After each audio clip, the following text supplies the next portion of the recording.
And now we get to White Park Act 2, easily one of my favorite levels in the game. Mainly because it's a fast-paced level. Although it does have some platforming in it, like there is this pretty annoying crusher section at the end. But it's weird, like in episode 1, practically every level had really annoying parts to it that I wasn't even sure if I'd be able to get past. Aside from, like, Splash Hill and Mad Gear were fine, but then Lost Labyrinth Zone came in and it was terrible, mainly with this torch puzzle. That was a pretty big... Yeah, they actually referenced Sonic Adventure with the music. That's another reason why the music track of this level is so great. But yeah, they had like I remember Act 2 of Casino Street Zone was pretty annoying because of all the bottomless pits. And Act 3 was also pretty annoying because you had to use the cannon in a very precise way and then instantly do a homing attack chain that you probably wouldn't know was coming. So we had, and then there was the boss rush and the final boss, which took me forever. But episode 2 wasn't nearly as difficult for me to beat, except for the bosses. The bosses are easily the worst part of the game. And like, people say that this is easier than episode 1 because the thing is that you can make Tails catch you in midair while you're falling to your death. So you can say that the platform doesn't really have any challenge to it. Although if you fall far enough, then Tails won't be able to carry you high enough before he tires out. So you do need to at least, there is some skill involved, and that you have to activate it early enough. Yeah, this is the annoying part. One of the problems is that it takes so long to get back to the part where you died, that by the time you've gotten there, you've already probably forgotten why you died in the first place. See? But yeah, I got multiple game overs on this game. Not on this level, but in this game in general. That's mainly because of the boss fights. Metal Sonic's artwork is extremely similar to his artwork for Sonic Generations, but in his modern design for no reason. That is classic design already made for Generations. Why couldn't they just put it to this game? I mean, I've heard that the modern Sonic and Tails model here are the same ones for Generations, so why didn't they just recycle for Metal Sonic 2? Like, it took actual effort to make a modern version of it, and it doesn't even make sense. I don't really mind too much though, because he's a robot, so it can just be explained as, I don't know. Doesn't really make much sense for him either. Like, wouldn't it have been easier to just use their classic models, Generations? I don't know. The thing about the episode Metal that is kind of controversial is that it's basically day 1 DLC because it is on the disc. It's part of the game, but you need to have bought episode 1 and have it on your hard drive along with episode 2 in order to be able to play it. I don't think you can buy episode Metal separately. So that's kind of annoying. I like the water music. I like the music of this level because it perfectly suits a water level. And the water level isn't even really bad because you can swim so fast with Tails. And ironically, I've heard that if you fly into an air bubble, then both Sonic and Tails will get air. But of course, Tails can still steal air from you otherwise. The annoying thing about this level is the seals that create ice that makes you unable to progress. Like, if you don't go fast enough, then you'll get permanently blocked by the ice at one point in the level. I never really had that as a problem though. Like, I never got stuck and was forced to drown in order to get through the level. Like, just swim with Tails a lot and you'll be fine. That and take advantage of the air dash. Why was that snowman even there? He just padded out the level a little bit by forcing me to jump into him. Like, why couldn't that spring have just been a spring? this is also kind of a waste of time. But yeah, I like this level. I never really had a problem with it. Like, it is dickish how it can basically make you in an unwinnable situation, but I never really had that happen to me. Due to a mistake on Steam, a few lucky gamers, including someone called Johnny, who bought this game's pre-order key, were actually able to play through the Beta 8 version of the whole entire game and episode Metal on April 14th. The Beta 8 is a near final version of the game with the inclusion of a hidden debug command for 99 rings.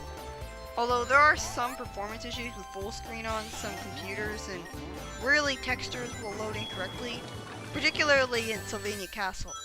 Like Sylvania Castle's trees and the Death Egg Mark II and on map screen. The Beta 8 was made unavailable the next day, and Steam locked its playability. But it wasn't too big of a deal to them because only people who had already bought the game were able to play it anyways. They just got it early. And some people, well, it was a beta, but one of the reasons people thought it was a beta was that they got all the red rings, and the red rings just gave them, like, in the actual game, the red rings just give you an achievement. The red rings barely do anything at all. So people thought that maybe it was just a beta, and it was, but they were also suspicious of that because they got all the Chaos Emeralds, and it didn't give them really any new ending. And that ended up being the case in the final game as well. Unlike Sonic 4 Episode 1, Episode 2 actually has 3D cutscenes, which we actually saw at the beginning of the game. For some strange reason, you don't actually get to see those cutscenes when you're playing co-op, which really sucks. I mean, I guess the logic is that if you're playing in multiplayer, you're trying to have fun, so you don't want to be forced to watch cutscenes. But if that's the case, then just show us the cutscenes, but show right away a skip word on the corner of the screen. Like, I think that would have been a nice solution. Like, in the Android and iOS versions of the game, the cutscenes are FMVs, not done in-engine, using videos ripped from PC and console gameplay, and inverse since Episode 1 was primarily developed for iOS. Due to this, there are some slight graphical discrepancies. In the first cutscene, the mobile version fades to black right after the cutscene ends. The art and styling for the game's pre-release box art represents Tails' two tails in place of the number 2. This is also featured in the game's teaser trailer.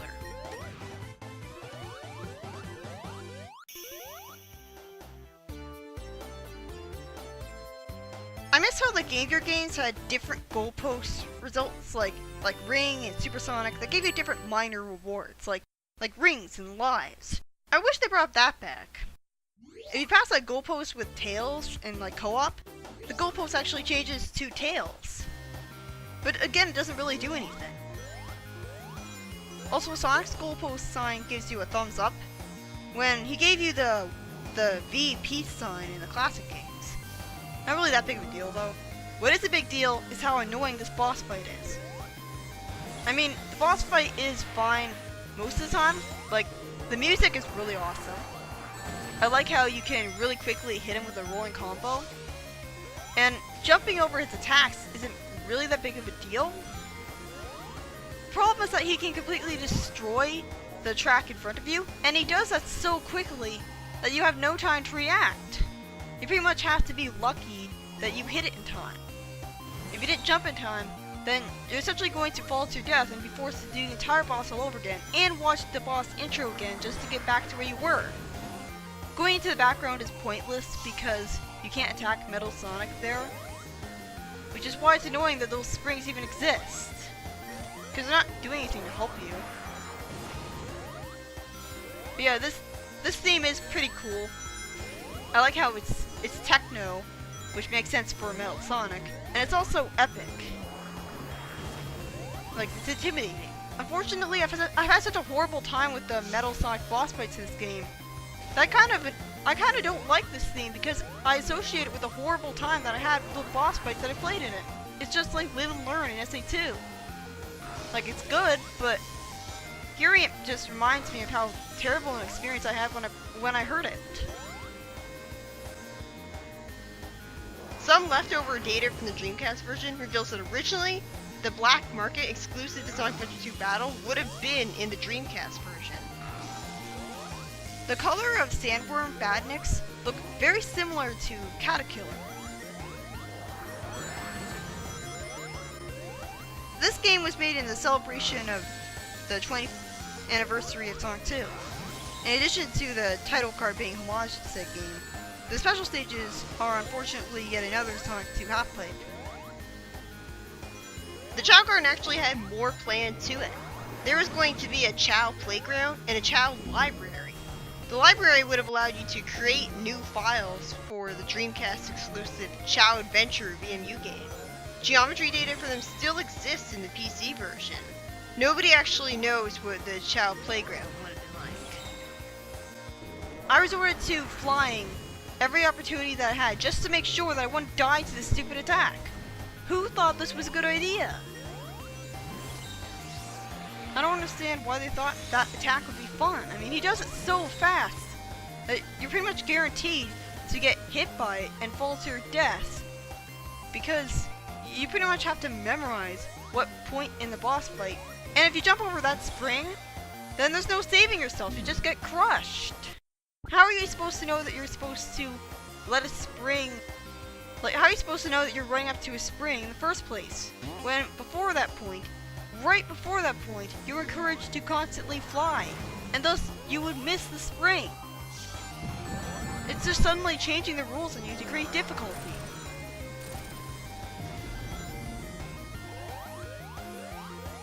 God, that was an ordeal. And I don't understand the point of having a targeting reticule on top of the ammo capsule if you can't homing attack into it to activate it with a homing attack. Like, it's pointless.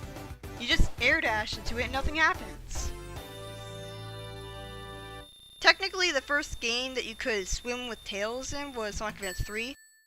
At least this is what I've heard, but I tried to I've never seen that be mentioned in a guide for that game that talked about all of the different character combination abilities, so I don't really know about that.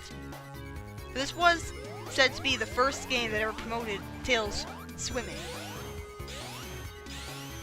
It is confusing though, because like, if you believe that Sonic 4 came right after Sonic 3 and Knuckles, that doesn't make sense, because in Sonic 3 and Knuckles, just a game before this, or 2 games rather, Tails could not carry Sonic underwater. He would just get tired out right away. So why the sudden change to being able to swim with him? I don't know, maybe it's the same reason why Sonic suddenly got the Insta-Shield in Sonic 3 and then he lost it in this game. Even though the Insta-Shield, well, I think it maybe doesn't do double damage to bosses. I mean, it would be great if it did. I always do it. I always do it because I really hate these enemies. These enemies are so cheap. Like, they're basically guaranteed to hit you because they roll their spears at you like the minute they show up on screen. They're basically like the Badniks of Oil Ocean Zone. Makes sense that a zone that would pay homage to Oil Ocean Zone would have all the same problems of Oil Ocean Zone. You're pretty much guaranteed to get hit by those spears. And of course you also have annoying wind physics. That's basically the only gimmick that is different. Like, it's Oil Ocean Zone, except it's a sandstorm area. That's really annoying.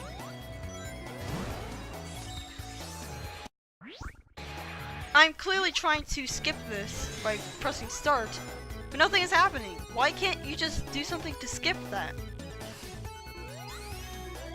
And I guess rolling helps, but I never really saw a point to it in this game. The music in this game's second trailer is a remix of the menu music from Sonic and Sega Also Racing for some reason. It was rumored that remix would be in the game, but it wasn't, so that was an odd choice. This is a very, very infamous section of the level. Again, space out pressing the A button, because if you just mash it, then Tails is going to get tired out really quickly. It's also a good idea to let the wind carry you as far as you can. The problem is that even if you know all this, you can easily get hit by those obstacle things that really shouldn't have been there in the first place. Why can't Sonic grab onto ledges and hang off them? If he could, then I would have been able to grab them just fine. Why are these things even here? How are you supposed to get that red ring without falling to your death? And I'm pretty sure that getting that red ring, if you die, then you have to get it again, which means you'll die again. I almost got through it on my first try too, but because of those annoying obstacles, I ended up falling. Why can Tails get hit by enemies? Tails couldn't get hit by enemies in the classic days for good reason. Like, I guess he could get hit, but the point is he couldn't get hit while carrying you